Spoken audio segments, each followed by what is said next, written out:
बाबूजी कहलन जितना जमीन जायदाद खेत बाड़ी बा सब घुमा घुमा के हमरा रघु के देखला दी हो। ते में देरी कौन बात की?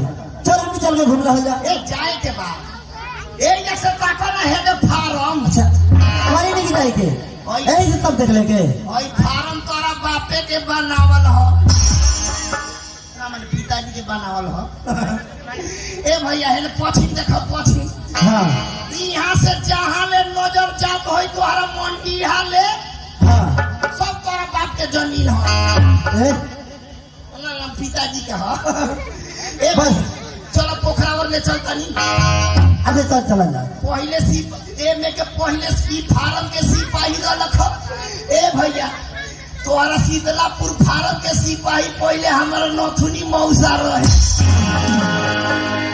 अबे हमारी सिपाही गिरी छोड़ दे रे बा। अच्छा ठीक है चल चल के घूम चल रहा आवे आवे आवे आओ ए रघु भैया हाथ करिए। देखा रघु भैया जितना खेत बाड़ी बा सब हमनी के देख लेनी हजार। हां चल आवे अपना पोखरा और ले चलता नहीं हेले बाटे। अच्छा ठीक अच्छा चल पोखरा और चल जा। ठीक बा और से भी बहुत जोर से धूप के ले बा। अपने बगीचा थोड़ा आराम कर लेके आवे ठीक है चल चल चल चल